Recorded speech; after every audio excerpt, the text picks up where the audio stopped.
Hello, everybody. Welcome to the second episode of Omens. I'm your host, Ryan, and today we're going to be talking about herbs, stones, and runes, or specifically one of each. This is the third Sunday of the month, so for this episode, I'll put aside tarot for the month and delve into a few different witchy things. Um, Today I'm going to be well, actually, let's get some housekeeping out of the way first. I'm sorry this is going to go up a little bit late because I'm still new to this and I haven't quite made it a habit, so I didn't give myself enough time to actually do this yesterday, and on top of that, I kind of forgot to do some of the research, so I'm going to be reading out of a lot of books today, instead of stuff I wrote down myself. I wrote down a few keywords, but I'm like, shh, I can just read most of this, so, um, yeah, there's that. Uh, yeah, there's that. Anyway, so, today, the three things we're gonna be looking at, um, I changed my mind kind of last minute for a couple of them, because I just had some playing in my head, and then I was like, the rune, I was like, yeah, I might as well change it to something more corresponding to the herb and the stone. So the herb we're gonna be looking at today is Bloodroot, also known as, let me find it, bloodwort, red pecan root, or puccoon root, I'm not sure how to pronounce that, possum, tetterwort, sweet slumber, snakebite, Indian paint, and coon root, or king's root, though that's actually a specific part of it. The stone we're going to look at today is Bloodstone, and then the rune is going to be from the Elder Futhark. It's Inguz, I believe is how you pronounce it. Inguz. If I'm wrong, somebody will tell me. I know. I should have looked it up, but, you know. Alright, so, Bloodroot, right off the bat. So, I'm going to be using, where I got this information is everybody's favorite, Cunningham's, obviously. Always use Cunningham for a start. And then, but the majority of my information is actually going to be coming from Wikipedia.com. So I'm going to read through a lot of that, but I'm going to start with the stuff from Cunningham. He doesn't have a whole lot on it. It's a very small blurb in his encyclopedia. But the biggest thing to know about Bloodroot, first and foremost, is it is poisonous. So, Cunningham recommends not using it topically or internally. Wikipedia does have a couple of recipes for internally, but even at the end, the writer mentions that, probably not a good idea to take it internally. It's actually known to cause, let me find it. The FDA actually doesn't approve it if you're in America. So I'm just gonna read straight off of her toxicity for it, or theirs. I didn't look at the author. Most of the active constitutes of bloodroot is stored in the rhizome. This sap is very toxic. It contains morphine-like compounds and also destroys animal tissue. It is traditionally used in herbal medicine as a component to ointments designed to destroy abnormal skin growths such as melanoma, warts, and skin tags. This is an extremely painful process and can result in serious scarring if not done properly. The FDA has investigated and prosecuted practitioners for carrying out this particular remedy. However, the FDA has approved sanguinarine, a constitute in bloodroot sap. Bleh, words, I don't have them. For use in toothpaste and mouthwash to help destroy plaque, though it has been linked to oral lesions. Bloodroot has also been used for sore throats. The juice dropped onto lumps of maple sugar, which is then sucked. It is also said to have expectorant and emetic properties. And then this is the author specifically. It is my opinion, however, that bloodroot should only be used for its ornamental and magical values and should never be applied to the skin or taken internally and should not be handled by pregnant women. Long-term use of bloodroot has been linked to oral cancer, glaucoma, edema, heart disease, miscarriage, fainting, collapse, vision changes, and diarrhea. And even Cunningham has So in his encyclopedia has a couple of little notes that actually correspond to, what do they call it?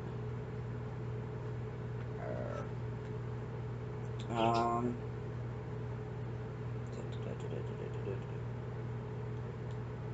health codes. He's got health codes with it. So the ones he's got are um, P for pregnancy. So basically, don't use it if pregnant or because it may cause nausea and vomiting. And those are his codes with it. So just an FYI, it's very poisonous. You should be very. If you ever handle Bloodroot, be very cautious with it. Um, and like I said, I'm gonna read off probably a couple of basically tinctures with it, but word of advice, if you don't feel comfortable, just use it for magic. And from the sounds of it, from what I've found, probably not a good idea to use it in an ointment or anything. Um, so, anyway, with that safety done and over with, keep it in mind, because there's a reason we do safety first. That's even what it said. So, the associations for it are the planet Mars, the element of fire, da, da, da, there is the whole gender thing, um, which would technically be masculine. I don't like gendering plants and stones and all that and planets and whatnot because I'm non-binary. I'm like, technically you can use so many other words for the gendered words. So like for masculine, you could say what we consider masculine here in the Western world. I'm gonna adjust this. Is basically traits that have to do with aggression, and not necessarily bad aggression, being aggressive, um, being dominant, um, anything that's kind of go get, extroverted, and just. I don't like using the word aggression because too many people associate that with anger and being volatile and whatnot. But it's like with Slytherins. It's like when you say ambitious, it's like a lot of people are like, "Oh, they're ambitious." That's probably a bad thing, but it's that drive to, I want this, so I'm gonna actually go work to get it. That's what we usually consider masculine, is that I see that thing, I'm going for it. Um, so that's its gendered association. So I mean, most people kind of have an idea of what we say when we mean masculine. Um, but the thing is in our culture we have so much associated with toxic masculinity that it's kind of to use it. And besides, there can be feminine people that have those same traits. It's like, what was it? I recently heard it on the Chai Chats podcast. Shout out to those gals. Um, it was an older episode of theirs. It was hard femininity. Hard femininity. Femininity. Bleh. I can totally speak, I swear. It was those traditionally considered masculine traits of aggression, being out, being loud, just being big, taking up space. Um, so that went off kind of on a tangent. But yeah, so those are kind of the associations with Bloodroot. Its primary uses in magic, Cunningham puts it as love, protection, and purification, but then he puts all those. He even admits early in his book that he puts pretty much the same associations based on the plant's gender. So it's like any masculine ones are always going to have protection and purification, and any feminine ones, I forget what he said, but I'll have to read it again. So for him, he puts that Bloodroot is carried or worn to either draw love or to avert evil spells and negativity. Um, place near doorways and windowsills so the home will be protected. Um, the darkest roots on it, the king roots or he roots, are considered the best, basically the best of the roots. They're considered the most powerful. So that's Cunningham. So from Wikipedia, So a little bit about the plant itself. It's a herbaceous flowering perennial native to the eastern North American woodlands. Um, it grows a single deeply lobed palmate leaf from a basal stem that wraps around the white 8-petaled ray-type flower as it appears in very early spring, March through May, and disappears quickly. Leaf opens wider as the flower grows onto its single stem an inch or two above it, like a lady shedding her mantle and tossing it behind her, which then becomes a pedestal for the flower to stand on. The whole thing is only about 6 inches tall.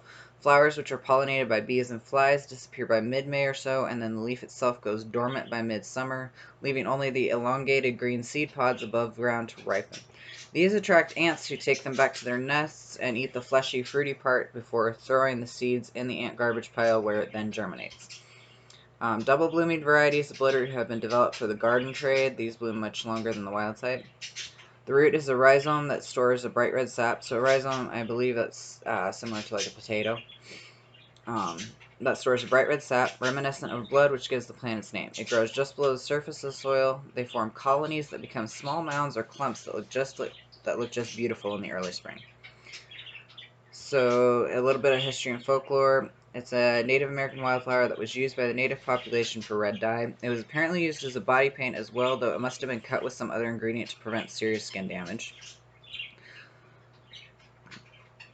And then, like we were saying earlier in the safety and toxicity, it's enjoyed a long history of traditional medicinal use, but lately has come under fire due to its caustic nature. It has been used in toothpaste, and most recently as an antibacterial agent in meat production in Europe. When was this written? I should probably cite my sources for when they're actually written, and it's going to be down at the end.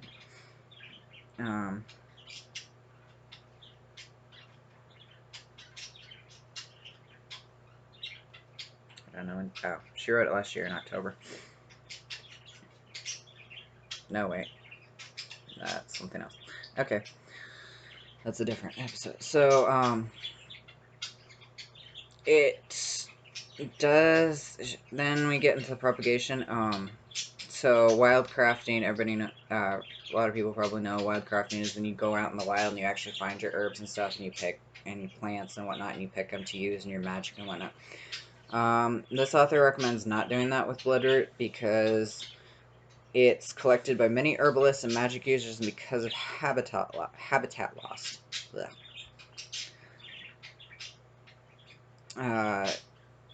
They don't suggest gathering this plant from the wild.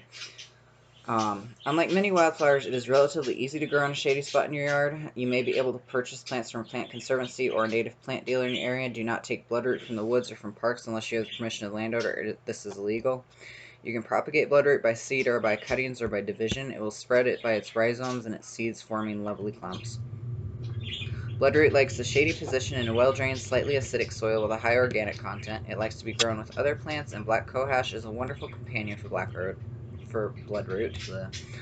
It is generally prefers to be kept moist, but is pretty forgiving. You want to mulch well with dead leaves or wood chips to give the feeling of being in the woods. Don't worry if your plant seems to die in the summer. It goes dormant and probably return in the spring. The roots grow a bit bigger each year and are best harvested around the 6th year. You should divide your clumps every 4 years or so to keep them vigorous. Bloodroot is very attractive to slugs. If they become a problem, fill a tuna can with beer and half bury it near the bloodroot. That's interesting.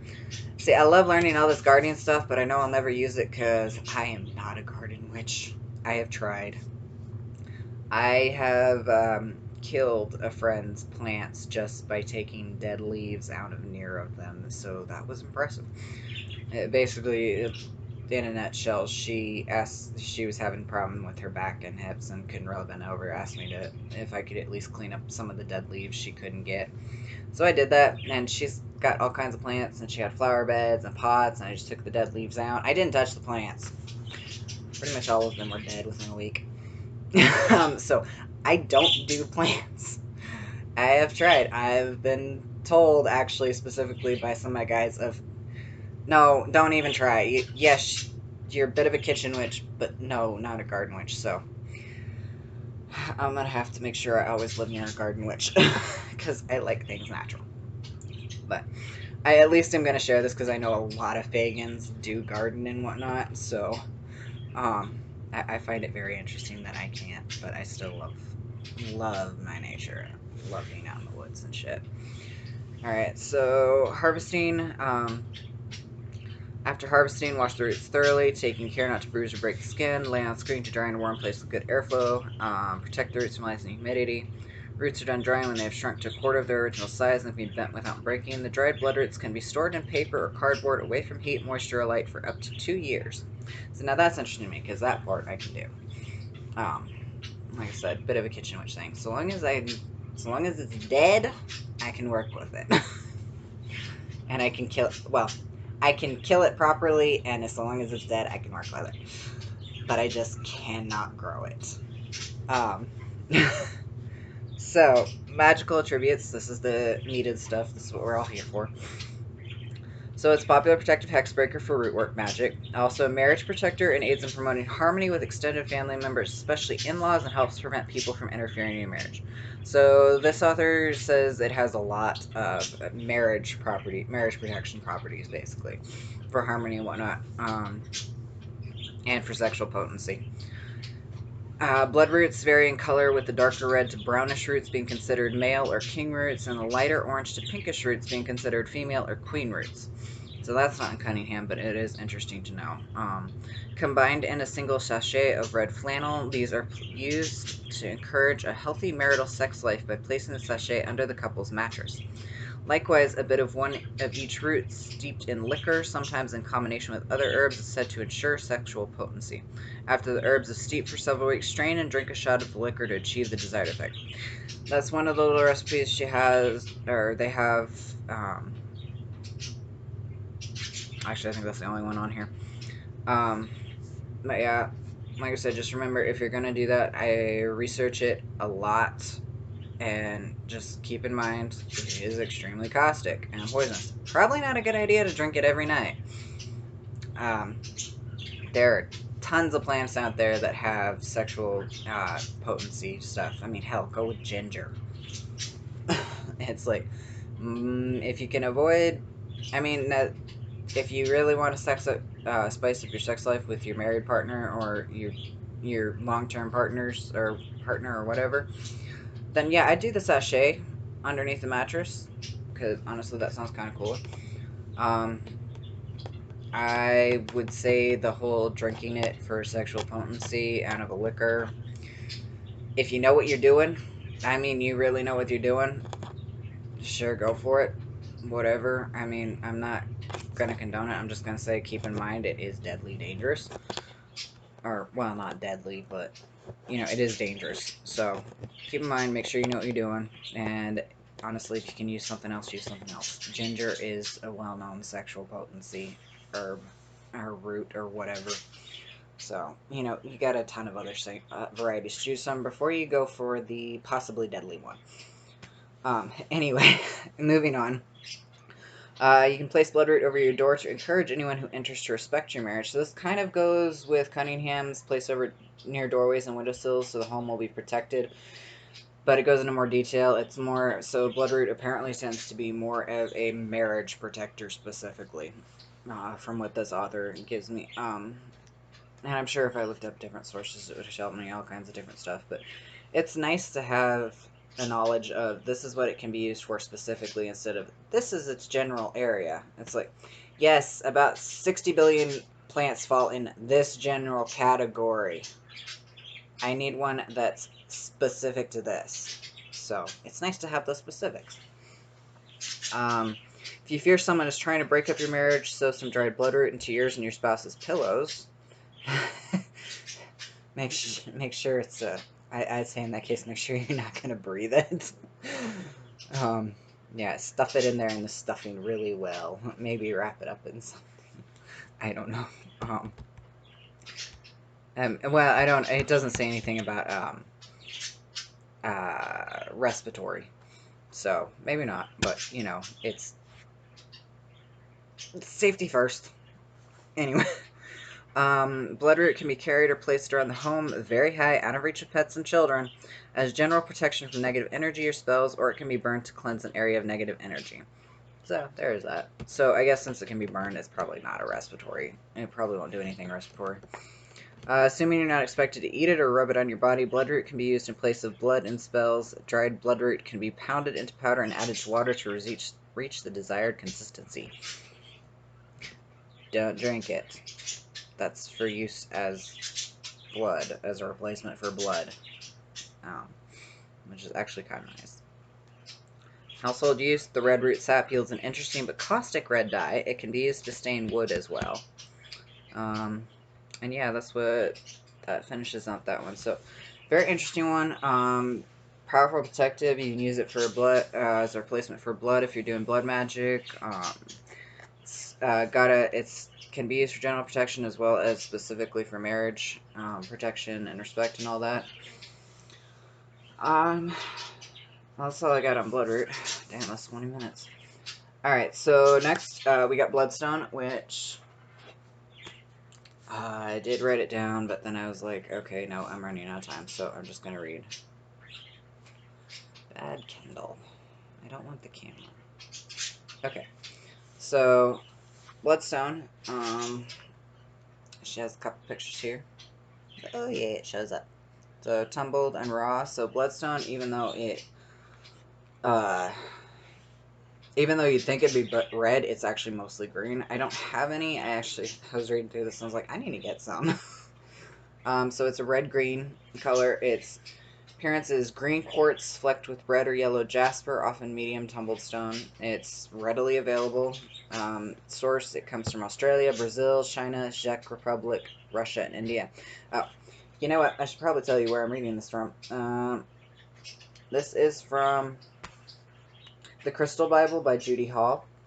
I need to get her other... She's got like 3 of these books out, and then 3 Crystal Bibles, and then I think at least one that's specifically for healing properties. I heard it off of podcasts instead of... and I haven't looked it up. But she's really good. So, as the name suggests, Bloodstone is an excellent blood cleanser and a powerful healer. It is believed to have mystical and magical properties, controlling the weather and conferring the ability to banish evil and negativity and to direct spiritual energies. In ancient times, Bloodstone was said to have been an audible oracle, giving off sounds as a means of guidance. It heightens the intuition and increases creativity. An excellent grounding and protecting stone, Bloodstone keeps out undesirable influences. It stimulates dreaming and is a powerful revitalizer. Psychologically, Bloodstone gives courage and teaches how to avoid dangerous situations by strategic withdrawal and flexibility. I don't need any more of that. I'm really good at that. But the heightens intuition, creativity, and the stimulates dreaming. I don't really need much of that either. It encourages selflessness and idealism and aids the recognition that chaos precedes transformation. Bloodstone assists you in acting in the present moment. Maybe I don't need Bloodstone. I know most of this. Probably be useful. Alright, so mentally, Bloodstone calms the mind, dispels confusion, and enhances the decision-making process. No, wait, I need it. It can revitalize the mind if you're mentally exhausted. I know a few people couldn't use that. The stone assists in adjusting to unaccustomed circumstances. Emotionally, Bloodstone helps in grounding the heart energy. It reduces irritability, aggressiveness, and impatience. Okay, I need Bloodstone. Spiritually, Bloodstone assists in bringing spirituality into everyday life. Not bad. Alright, healing-wise, Bloodstone is an energy cleanser and immune stimulator for acute infections. It stimulates the flow of lymph and the metabolic process, revitalizes and re-energizes when body and mind are exhausted, purifies blood and detoxifies the liver, intestines, kidney, spleen, and bladder. Bloodstone benefits blood-rich organs, regulates and supports blood flow, and aids in circulation. It reduces the formation of pus and neutralizes over-acidification. It is helpful in cases of leukemia as it supports the blood and removes toxins. The ancient Egyptians used it to shrink tumors. Bloodstone can be used to heal the ancestral line. It cleanses the lower chakras and realigns their energies. So lower chakras are anything below your heart. So your root, navel, and sacral chakras. And probably heart, because it is green and red, so your heart chakra is green, so that would correspond. So probably your heart and everything below. I'd assume based off its color properties, your root chakra, red, and your heart chakra, green, would be the strongest ones it would correspond to, healing the best. But given its other attributes, it would definitely work for sacral and navel. Solar plexus. I always forget the names. Wow. Okay, sacral and navel are the same freaking chakra. So your sacral and your solar plexus. I totally know what I'm saying. I was just testing you. Nah. Anyway, so basically all your lower chakras. And realigns the energies. Position. As appropriate, wear continually for good health. Place in a bowl of water beside the bed to ensure peaceful sleep. As an immune stimulator, tape over the thymus. I don't know where that is. I am not an anatomy expert. I barely know where my chakras are, people. So, yeah. Look that up, I guess, if you're interested. So, yeah. So, that's a lot of blood. Let's go a little farther into it. Into our rune. Today is Inguz. I'm assuming I'm pronouncing that correctly. So, Inguz, there's a couple ways to spell it, or to, form it. Well, there's actually 3 ways to draw it. Draw it, that's the word. I didn't know about the 3rd way before I drew this, so I'm only at 2. So, I totally have it here. Oh,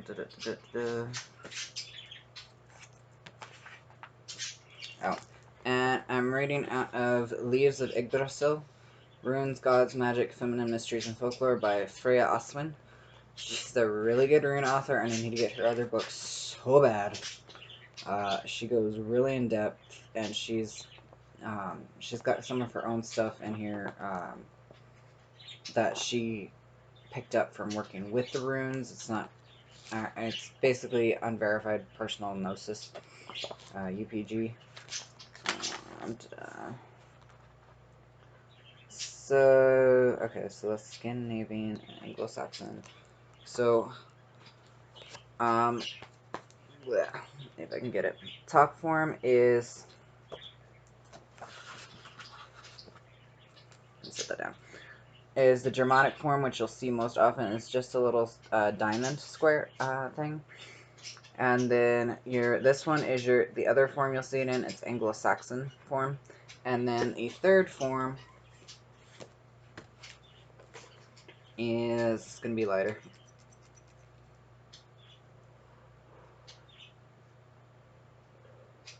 The Scandinavian form, which is, let's see if it shows up, that. Okay. So, all the same rune, 3 different forms. So, I'm not going to read everything verbatim because that would take forever. At the same time, I'm also planning on this being probably at least over 40 minutes, so we're only at 28 minutes. We're doing good. Alright, so Germanic name, Inguz. Anglo-Saxon name is Ing. No name for the Old Norse. Phonetic value is Ng. Traditional meaning, the god Frey.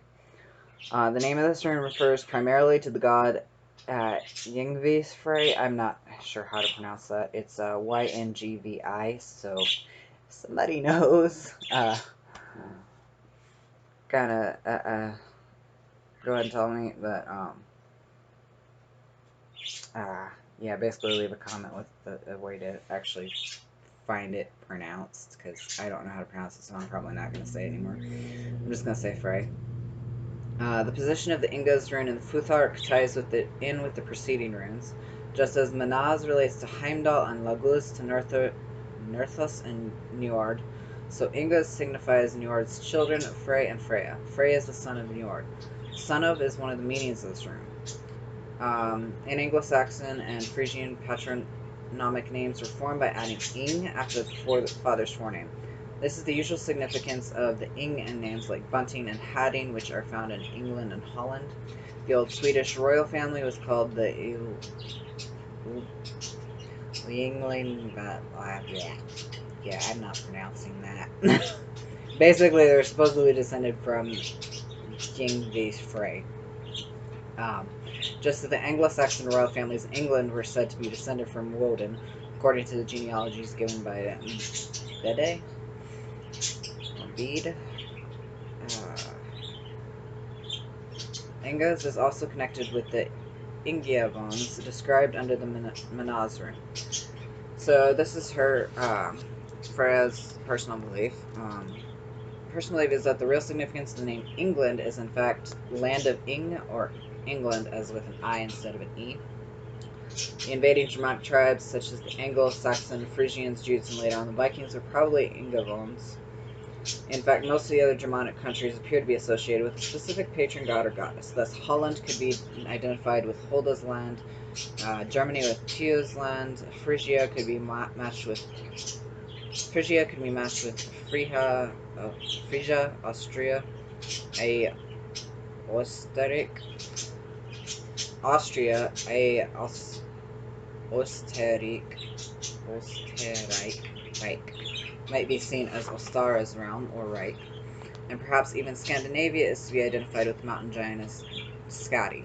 Of course, these associations are not being put forward to explain the etymological derivation of specific countries' names, but rather suggest their inner, more mystical significance. And so that's kind of one of her little side tangents that goes off, but it's interesting. And I can totally see it. I mean, have you seen English? And its related languages? Yeah. So Inguz is also a fertility rune. Frey, after whom this rune is named, is traditionally portrayed with a large erect phallus and can be regarded as the northern equivalent of Pan. Nevertheless, I regard this rune as a symbol of female fertility, its shape being reminiscent of the female genitalia. There's an alternative shape of this rune and used in some variants in the Scandinavian Futhark, which is that one triangle with a line.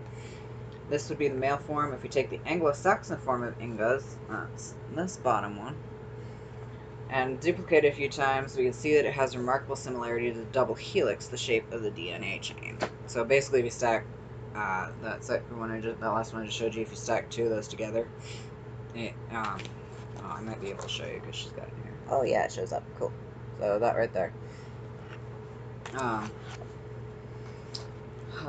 This supports the preceding idea that Inguz is the rune of progeny, as it goes without saying that the phrase son of may be replaced equally well with the phrase a daughter of or child of. Basically, anything child of. Okay. My mouth's dry now.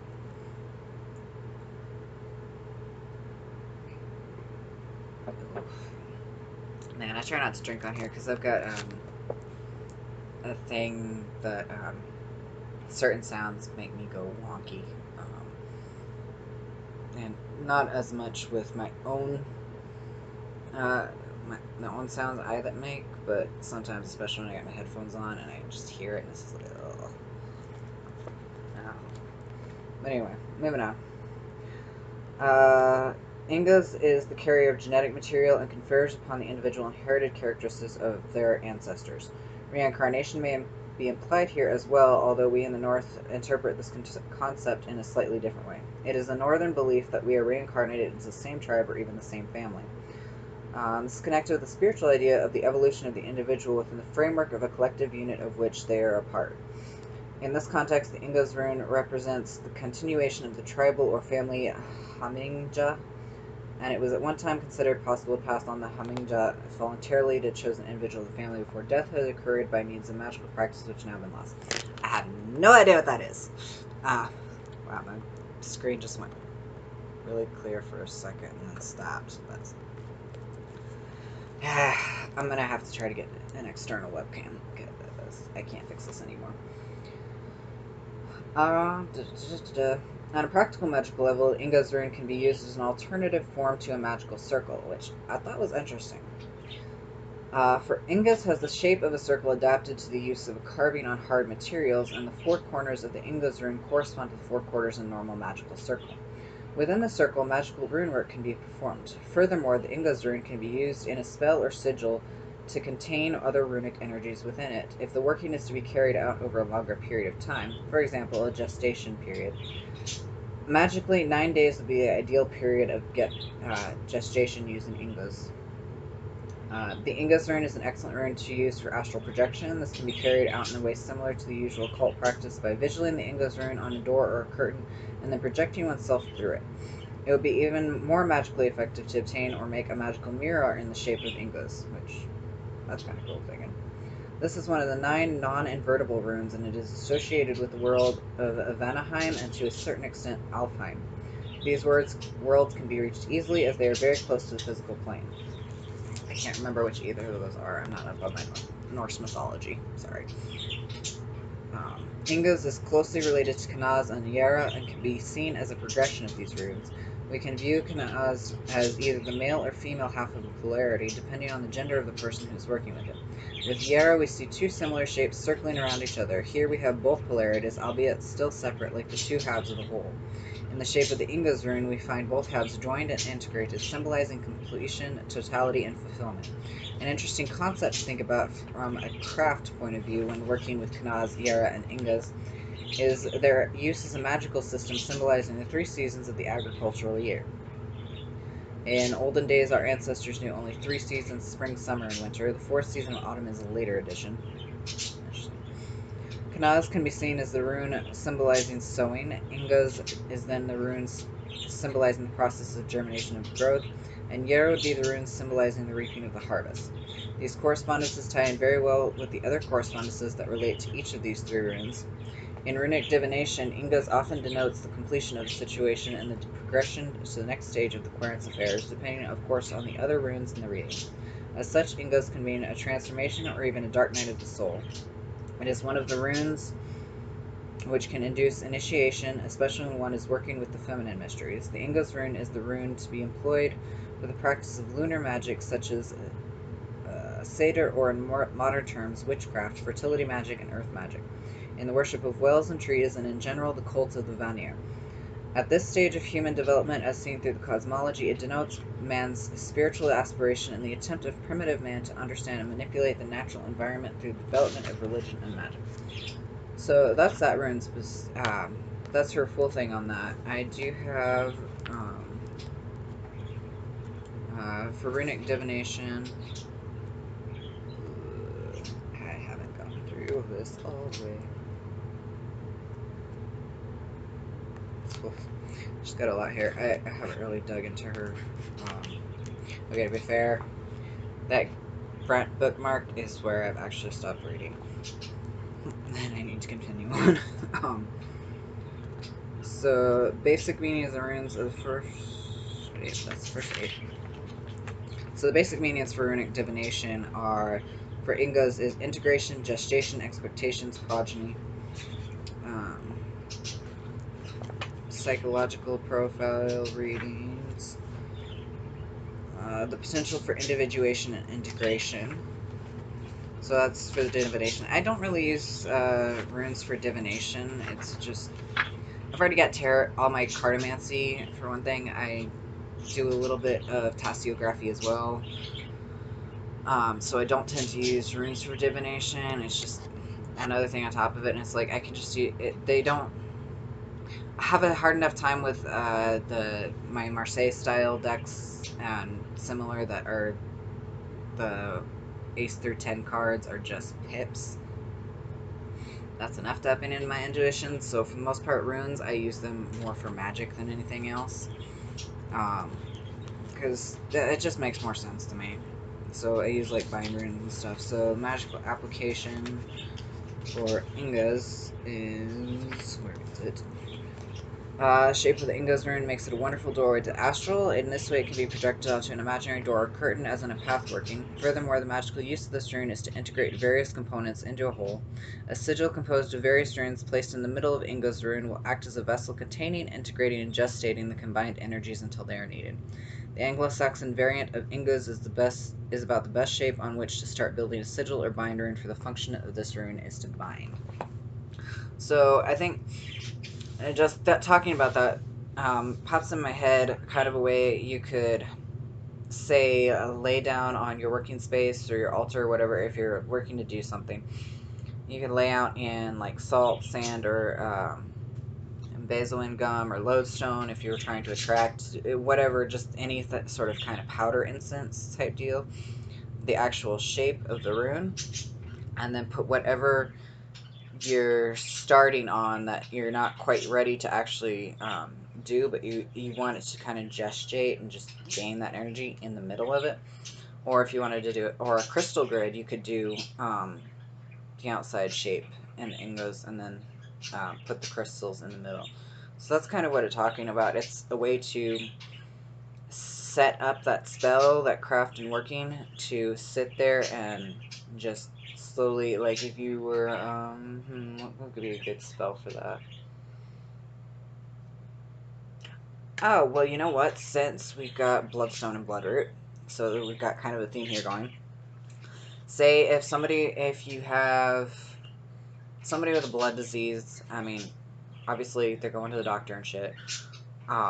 But you want to throw in they want to throw in a little bit of magic, or they want to throw in a little bit of magic, and whether you're doing it or they're doing it, or it's for you, or all that lovely stuff. Okay, we're just gonna assume based off. We're gonna say you have a blood disease, and not implying you do. And you want to do a little work, throw in some spirit and magic work to kind of help the doctors along, help your body along. So, and this is going to take time. So what you do is you get your bloodstone, probably garnet, whatever. Quartz is always a good base. Basically, you get whatever is going to correspond to helping your blood flow easily and heal. Maybe not Bloodroot. Well, and then, actually, okay, now I thought of it. Okay, so you get your stones, and you're going to make a crystal grid out of them, right? And then you take your Bloodroot, and because you're working to heal specifically blood, you take that Bloodroot, you mash it up, you use it as a replacement for blood, right? Like she was talking about one thing. So you mash it up, add the powder Bloodroot to the water until it gets to the right consistency. And then you go to your working space, and I mean, you have something to lay this on, paint or whatever, or something to paint on, like piece of paper or something.